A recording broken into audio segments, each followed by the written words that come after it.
we are live. Hey, everybody. It's Virginia Amos with From Our House to Yours, our new series where we're chatting with neighbors, with Alexandria residents, small business owners, just checking in on how everyone is doing and getting through this very strange time in our history. So today we are lucky enough to have with us Danielle Romanetti, who is the owner and creative genius behind Fibre Space in Old Town Alexandria. Now, full disclosure, I think I flunked home ec in the 8th grade. Sewing was not my forte. I've tried knitting, not so much, a little bit of needlepoint. So I am totally in awe of anyone who can knit and talk, which is what Danielle is doing right now, much less people who create just absolutely gorgeous things. So welcome, Danielle. Thank you. Thanks for having me. Absolutely. So I love your shop. If people don't know, it's that wonderful Flatiron building in that vibrant blue at Prince and what is it? Prince and West and Commerce. It's at the intersection of those three roads. Prince, West, and Commerce, and it has the sheep outside, so it's really hard to miss it. Yeah, those sheep get a lot of attention, don't they? They're sheep and they move around, which confuses neighbors. Yeah, they do. But also, I've noticed that for tourists, they're kind of a spot now to have your photograph taken. Yes, yeah, they come in at night because we suspect that when there's not coronavirus, they would probably also be a drunk person's playground. So the sheep do come inside at night. Good. I think you're probably entirely right about that. Yeah. So tell us a little bit about how you're getting along when you actually close the doors to people coming in and what you've been doing in the meantime. Yeah, I honestly don't remember when we closed to people coming in because time is like a giant blur at this point. I know it was before the governor advised that businesses maintain 10 people or less in the store. We had already closed the doors to the public at that point, mostly because my customer base is so diverse. And so we do have a lot of customers who would be high risk. And I didn't want to expose them within the shop. Sorry, of course my phone's going to ring while I'm doing this. I didn't want to expose them, within my store. I didn't want anybody to get sick from the store. And I also have employees, obviously, that were concerned about people in their homes in the event that they got sick. So we closed the doors to the public before the order from the governor, but we sort of did a really quick pivot. I have never sold online. We actually were featured on MSNBC a couple of years ago about not selling online and why we don't sell online. And it was hard to do that. It was hard to decide to know that we had to do that because it does change the nature of our business. Just at the core, we want to interact with people. We're a community space. We want people in our space. We want to help them fix drop stitches. We want to guide them through the different options. I never wanted someone to go to our website and say, I'm after this particular yarn, not see it there and decide to go find it somewhere else, thinking they don't have what I need, when in reality, we probably have 5 really great options for them, just not that exact brand. And there's probably a good reason why we don't have it. So we had to pivot. We did have the infrastructure, luckily. I know a lot of our neighbors did not, and that's been difficult for them. We actually did have a web store infrastructure in place. So we were selling class registrations on it, and we were able to just add product. And that wasn't so difficult and didn't involve a lot of outside help. But having said that, probably a 10th of our inventory is on the web store right now. It's just a small percentage of what we actually have in the store. So we're also doing virtual shopping appointments, and people are booking them, and we have a range of hours every day that we can handle them, and they're booking. So people are getting onto a Zoom video conference call with us, and we're taking them through the shop to show them different options for the projects that they identified they want to knit. So that's been pretty cool. We do curbside pickup. We pass things through the door or we bring it out to the car, and we are shipping a ton. Just a ton of things. So that's been difficult on my staff and myself, is to learn how to function as a shipping fulfillment center, instead of spending most of our time talking to people and interacting with them and looking at their stitches and doing the creative side. We're doing a lot more of the logistical manual labor side. That's just not as much fun. So I bet. And yet at the same time, I know I have a friend who shops at your store, and of course she's home right now. And she said, do you need a scarf? Do you need mittens? Yeah. That she's had all this, she's bought yarn, intending to use it. And now she is using it. Yeah. And we should be glad that things are getting used. Right. And I would imagine that, much like other hobbies, if you will, or passions, that people are really using this as a way to get through this time. For sure. I don't think it's interesting, because I was afraid, because of my own experience and the fact that I'm now homeschooling a child in addition to my job. I didn't expect things to be the way they are when we have a snowstorm. When we have a snowstorm and we lose 2 or 3 days of work, our business might be slow for those 2 or 3 days, but after the snowstorm, we're quite busy because people had time to knit, and they knitted through their yarn that's in their house, or they at least started knitting some of that yarn, and they feel justified in buying more. So I didn't think that would happen, because I know people are just busier. They have more on their hands. But what did happen was people who maybe were not as avid as a knitter, or they weren't knitting for several hours a day, are finding time for it, even if it's 15 or 20 minutes, because it's their stress relief. It's become part of their routine of sanity, which I know that. That's why I knit, and it's why I started this business. It is, for me, it's my mental health, and it's probably that for quite a few people right now, because it gives them something to really relax the mind. And there's a lot of data out there about how valuable knitting and crochet is for mental health, and for relaxation and stress relief. There are physical and emotional benefits from it. So I think that people are finding relief in knitting in a way that they haven't had before, because we're just experiencing something that's it's unreal.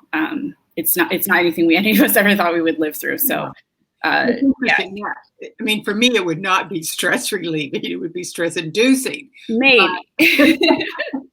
Maybe you can change my mind. When we get back to normal, I'll come in. And you do a lot of classes, right? We do normally. Yeah. We have two private small classroom spaces upstairs that sit 6 students at a time, and then a big main area that we do larger classes in. And the core to our business is the education component, which we're obviously missing out on right now. It is very difficult to do online courses for knitting and get the same benefit, because a huge part of the reason that we, again, didn't sell online is also the reason we don't teach online. We feel like community is a big part of why you learn to knit. I know that when I first moved to DC, I trained to run a marathon, because the training group was a group of people that I then got to know. And it gave me this, group of adults that I would never interact with otherwise. I became very close with somebody who's an elementary school teacher. We didn't live near each other. We didn't interact in the same social circles. We didn't work in the same industries. I would have never met her otherwise. So part of what happens in our classroom space is not just the learning of how to do a stitch, but it's the community and the interaction. So that is obviously gone right now, but it's a huge part of our business. And, for you, we do find that those who are really not great at what you would call traditional crafting are actually thriving as knitters and crocheters, because there are directions and it tells you exactly what to do. This isn't, they're not just leaving you with yarn and sticks and saying, be creative and come up with something. There's very, very specific, looks like a recipe, instructions on how to do things. Which is really good for high stress, neurotic people. So my probably most avid customers and best customers are the ones that, if they weren't knitting, would be on their phones or picking at their fingers or chewing on something. They make great knitters because it just stops them. And it's fairly easy to pick up. We've sold a lot of intro to knit kits in the last few weeks to people who are learning on their own at home with a book without a class and are picking it up. So That's interesting. I was talking to a friend of mine. She was actually a friend of my mother's who lives at Goodwin House. mm-hmm. And they are quarantined in their rooms. Yeah. God bless them. They're doing the right thing. But she told me that they have actually, they put together all sorts of activities. And if you want to learn to knit, they actually bring up a little box of stuff. Yeah. With instructions, which I had never thought about. But I mean, that's great. Yeah. You're doing some things on Instagram too, right? Yeah. So I started producing video content on Instagram. There's a ton of online resources to learn already out there, but we were getting a lot of questions from our own community, to have that content produced from us. So as good as I can do in my, dining room table, I'm producing some video content. So I have cast on and knit stitch up right now, and we're going to do the purl stitch and bind off as well. And then a lot of the content I've been putting up is for a knit along that we're hosting right now. So that's the bulk of the videos that are on our Instagram TV as well as our YouTube channel are for that knit along. But they contain, it's techniques you would use in other patterns too. So I suspect a lot of people will use them for other patterns. But we'll be producing as much as we can on video. And it's interesting. That was actually in the plans. It was something we talked about in January and February, my staff and I, about launching more video content. We just felt like that was something we needed to do. We didn't know it would be forced upon us in March by a pandemic, but it definitely kicked us in the butt to get it done. So I think a lot of us are finding our new home in video when we may not have planned to do it quite. So soon. But so you do knitting and crochet. You don't do needlepoint. No, I call it the small needles. The tiny needles that you can get from Stitch Sew Shop, which is on King Street at 1219 King Street, or in Stitches, which is south of the Beltway on Route 1 South. They both have the tiny needle crafts. Stitch Sew Shop also has sewing, fabric machines. When we reopen, that's a workspace people can go into and actually rent time on the machines to sew if they don't have a machine at home. But she's doing embroidery and those small needle kits on her website that you can grab. But I like that, big needles versus small needles. The small needles. So you mentioned when we were off the air just that you had some good stories about how your customers were responding to all of this. Because I know I said to you that I think that what I see happening with the small business owners, I know that it's not just about staying in business, but it's that responsibility to the customer. And it may be, the customer who came in the very first day you were open, the customer who first learned to knit with you, the customers who know your child's name. So it's a relationship. It's not just a business transaction. For sure. That's what's so painful about how we now have to operate is that we are now a business transaction in some ways. There's a web store up. And so a very good customer of ours can just grab something online and it comes through, we process it and we ship it. And we don't have that same opportunity for interaction with them like we used to. But, our customers, it seems like every week we've tried to come up with something that's new and exciting rather than just having things sit online and wait for somebody to stumble across it and buy it. We've tried to inspire our customers with knit-alongs, with projects.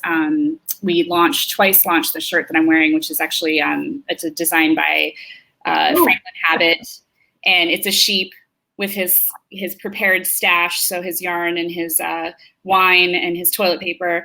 So we've twice launched that shirt design and sold that online. And so customers I have found ways to support us. I think that they're both appreciative that we're providing them with stress relief and that we're still open in some capacity so that they can get yarn and needles.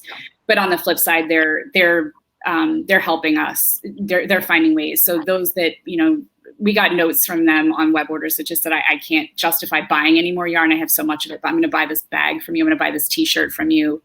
I want to make sure you're still here when this is all over. So it's been incredible. We're still okay. I haven't had to cut my staff down. I've got one who reduced his own schedule and was happy to do that. But everyone else is, still there, the same hours. We're still able to function.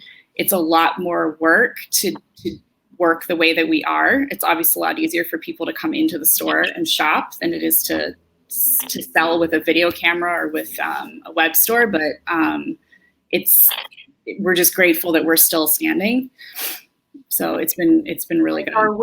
As are we. Yeah. So thank you so much for being with us today. And as we wrap up here, why don't you tell us very specifically where you are, what your phone number is, how people can get in touch with you? After all, it's about keeping you going. Yeah. So Fibre Space has the weird British spelling. It's FIBRESPACE. So we're at fibrespace.com. We're on Instagram at Fibre Space, and on Facebook as well at Fibre Space Shop. We're at 1319 Prince Street, which is most people have driven Prince Street and driven by this obnoxiously bright blue building with the giant mural now inside. Yeah, it's obnoxious. I love my building. It's a triangle. There are sheep out front. What were you telling me? It's a historic triangle? It's a historic Flatiron building. Yeah, Al Cox at the Board of Architectural Review said it's the only known historic Flatiron in the city. So I feel pretty lucky to have grabbed it. The previous owner had it for 20 years. He owned a lot of property around the area and was a developer, and he was wonderful to work with. And it's my baby. We did a really extensive renovation on it, and it's quite pretty now. So yeah, it's the bright blue building on the corner of Prince and West. And our number, if you want to call us to order, is 703-664-0344. If you're new to knitting, there's intro to knit kits on our website. We actually have a 3-part series on our site. So you buy the book and the yarn initially, and then there's 2 subsequent projects. You can purchase just the yarn and needles, but the patterns are in the book that you got out of the first kit. So quite a few ways that people can get started with just some supplies on our web store. And then, like I said, we have backup support videos on our YouTube channel and on Instagram. So terrific. Well, thank you again so much for being with us. I know you had to make some special accommodations we got to balance the kid. This afternoon, but I know we have people watching, some people who know you too, which is great. And hopefully we'll come back when this is all over with and we can get maybe a peek at your store. And I can't wait to see all the colors in there. I know it's fabulous. Yeah, I live in a home that's all black and gray and white, and my store is filled with rainbow colors. So this is the least interesting background. You have to have that balance. Okay, everybody, we'll be back here on Friday at 4:00, and we look forward to seeing you then. Danielle, again, thank you so much, and the best of luck in the next. Oh, wait a minute. Wait. I have one question, which I like to ask everybody. What are you most looking forward to doing, eating, or seeing when this has all passed? The minute I see that Majestic is open again, I am going to be at that bar, and either Dave or Idris is going to make me a cocktail. And it's that sounds good. That is all I want, is to sit at Dave and Idris's bar at Majestic and have a cocktail. It's not because I lack liquor in my home. Sit at my community space is Majestic and Misha's. So I need a day of Misha's in the morning and an afternoon at Majestic, and that is what I'm most in need of right now. Okay, I think that is a worthy ambition. A worthy ambition. All right, we'll see you sometime soon. Yeah. Okay, thanks. Okay, bye. Bye.